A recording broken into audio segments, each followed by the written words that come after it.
Lots of people are worried at the moment about a looming recession and how that will impact your ability to secure that dream role in 2022 and 2023.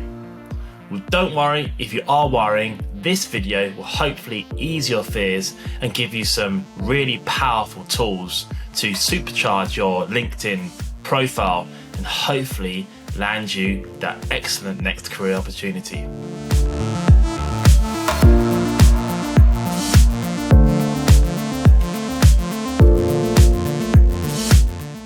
One of the biggest things people have problems with when it comes to LinkedIn is how to create content, how to have conversations which really resonate with your audience.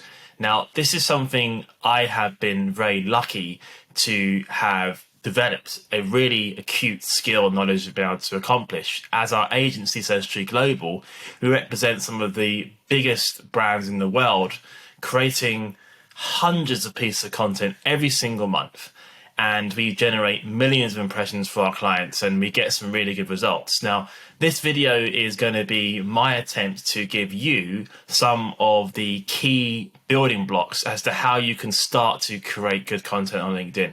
This is by no means an exhaustive conversation or video, but hopefully it will give you an initial kickstart, a basic toolkit as to how you can start creating content. Because let's be honest, if you're not creating content on LinkedIn, then it's going to become exponentially harder for you to actually get a new position or make yourself visible to recruiters who may want to hire you. Or alternatively, if you are based in a company and you want to get a promotion, creating and sharing content will give you that visibility to those stakeholders who may be holding the keys to that next new dream job role. So I'm going to spend the next period of this video breaking down how you can create amazing content on LinkedIn. I'm not going to beat around the bushes. I'm going to get straight into it just to give you some actionable advice which you can go away and start implementing right away. So I'm going to start off by giving you some advice as to how you can change your mindset when it comes to creating content on LinkedIn. And the first one is a foundation exercise in mindset adaptation and change. Quite honestly, most people on LinkedIn never post a single piece of content. I think there are some stats suggesting that 95% of users on LinkedIn never post a single post of content. And that is because people are scared. They're scared of posting on LinkedIn because it is a professional platform, and the content posts they do see are usually the viral clickbait content, which has nothing to do with their work and their job. So they kind of think to themselves, well, I don't want to post stuff which is completely unrelated to work. I want to post stuff which is to do with my job, to further my professional skills and interest. So then you're kind of left in a weird quagmire where you see this viral stuff on LinkedIn, you see these same people creating content, and you think, there's no way I'm going to be able to create that level of content and get that level of engagement, because I don't want to do it, and also I don't think I can get that engagement. You may have posted once or twice on LinkedIn and think to yourself, I don't really see any engagement. I might get 1 or 2 likes and you give up. But let's go back to basics here. Let's kind of change your mindset. 5% of people create all content on LinkedIn. That's because people are scared and the content they do see is just viral clickbait stuff. But when you start to reassess why you're creating content for LinkedIn, then this will hopefully change. So the first thing you need to think about when you are posting on LinkedIn is your target audience. Now, when you think about your target audience, you're going to be achieving many, many things. You're going to be giving yourself a clear goal to work towards. Because let's be honest, most LinkedIn content is completely irrelevant. Well, at least the content you see on your newsfeed. Because the LinkedIn algo is promoting the trivial posts and they often get tens of thousands of likes. I'm not saying they're not relevant or important for LinkedIn. I think those posts are great for humanizing people's brands, but the majority of content which is produced on LinkedIn doesn't get that engagement. So you are kind of getting a skewed narrative as to kind of what content actually is on LinkedIn. When you think about your target audience, when you narrow down into that core focus group, what you are doing is giving yourself a nice and realistic set of engagement metrics for your content. I'll give you an example.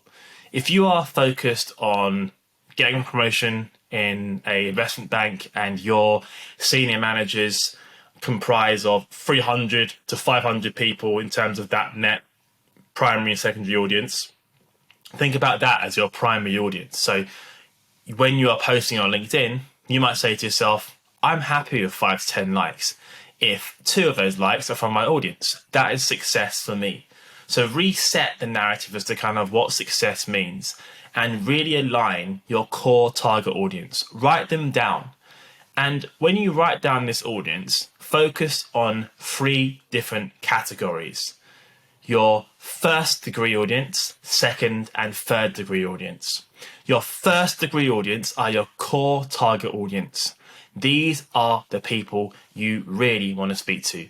Going back to the example of my investment bank, these are that 300 to 500 category. It may even be less. It may be only 30 to 50 people who you really want to focus on. They are your core decision makers who you want to get speaking to.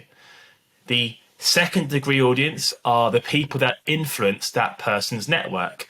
So it may be their manager. It could be someone who is underneath them. It could be someone who is adjacent. So it's anyone who is underneath that immediate network. It's important to map them out and target them because they may see your content and push that content to that person's newsfeed. They may not even push it deliberately, but the LinkedIn algo will pick up that that person has liked or commented on your post, and your primary audience member will see that content. And the third degree audience are the people that influence your secondary connection audience. So you want to kind of zoom that out again. So when you do that, you might have a total audience group of 500 to 5,000 people. And then you want to break down that stats down into percentages. So you want to say, I'd like to get 1% audience penetration from that total audience of, say, 5,000 people. 1% total impressions from 5,000 equals around 50 to 100 impressions per post. You want to try and aim for some engagements from that audience. So you want to say, I want to try and get 0.5% to 1% engagement. I'm just kind of giving you some rough stats here. And then what happens is when you start doing this exercise, you then break down and set a realistic set of goals and objectives to help you quantify why you should be posting on LinkedIn. You don't need to worry that your post is not going to go viral. It doesn't have to go viral because your core reasoning for being on LinkedIn is to influence this small group of audience members. And when you do that, it should give you the motivation to want to post more on LinkedIn because you're not comparing yourself to the viral content which you often see when you first open up your newsfeed. The second concept as to how you create good content on LinkedIn is to use the framework of the Golden Circle. The Golden Circle was an exercise created by Simon Sinek, who is an influential business consultant. I'd highly recommend checking out his videos if you haven't done. But the Golden Circle essentially comprises of 3 distinct areas.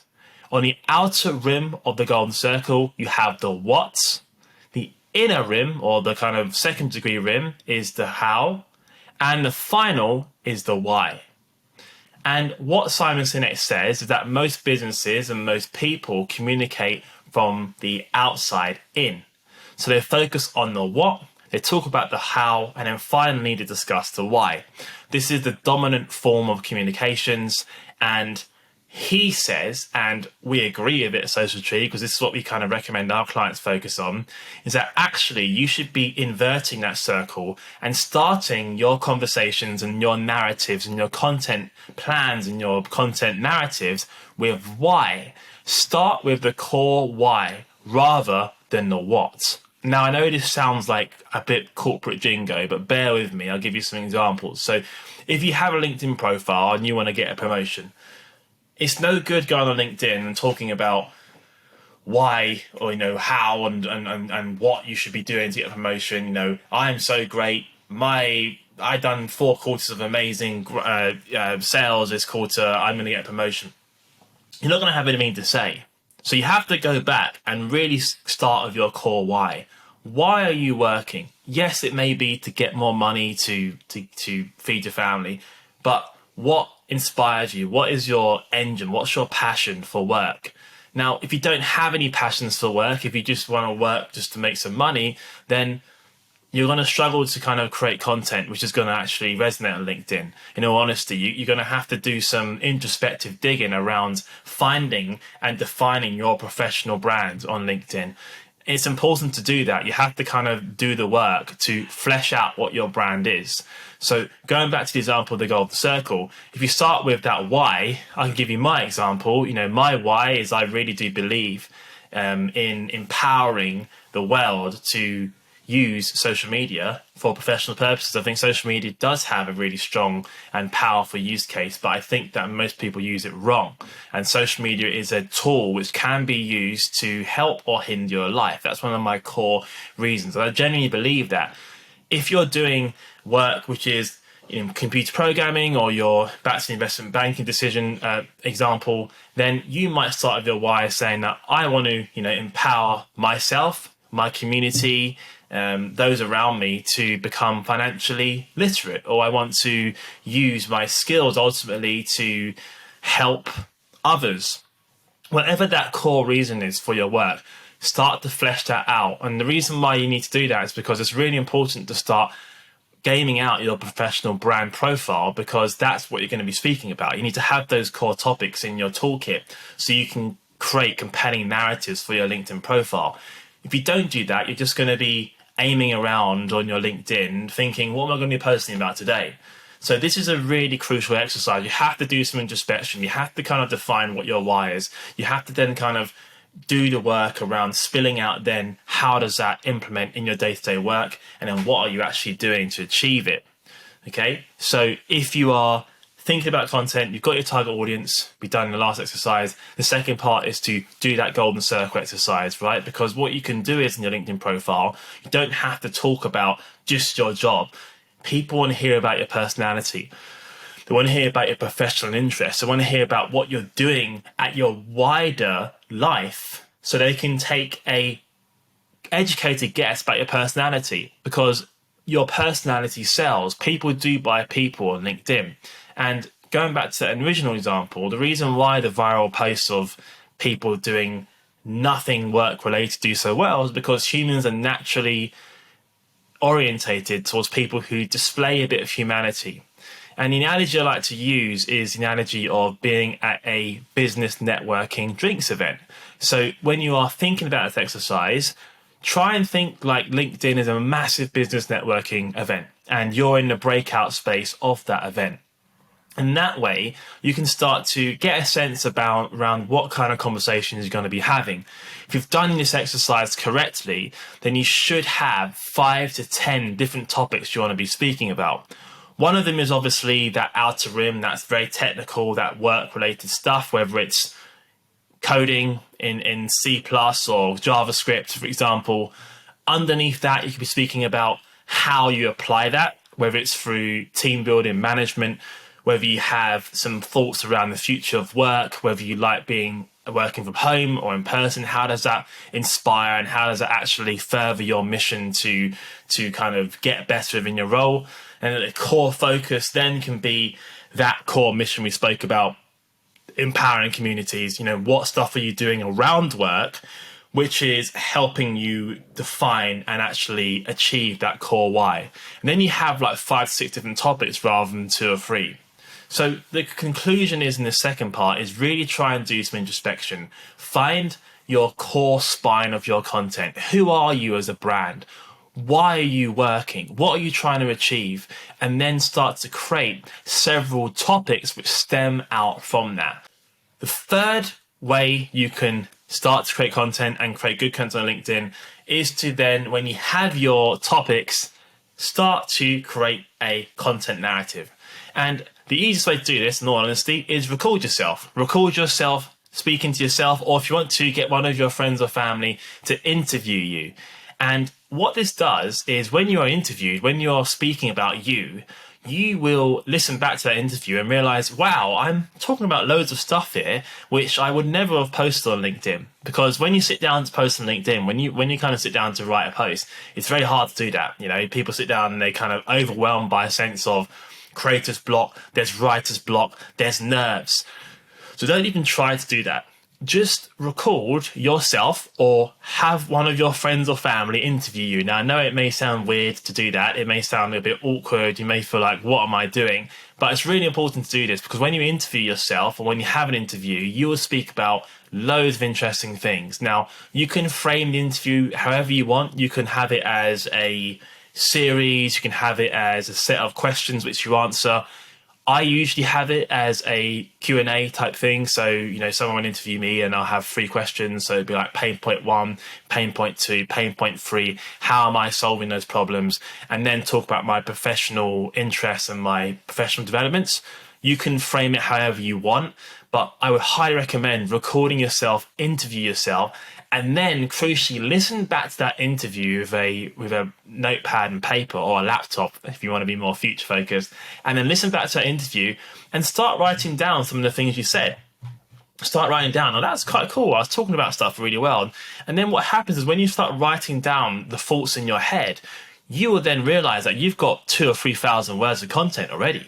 And you will start looking at that content and going, wow, I've actually got stuff to say. I do have things to say. I can talk on LinkedIn.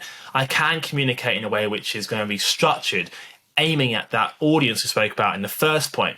When you record yourself speaking, you can really get a sense of what's going on in your head. Because I think one of the big problems is people often do not understand, or they can't articulate some of the core points they're making when they are writing content down. So it's really important to listen to yourself, get someone to interview, listen back to the recording, and start writing down those core notes.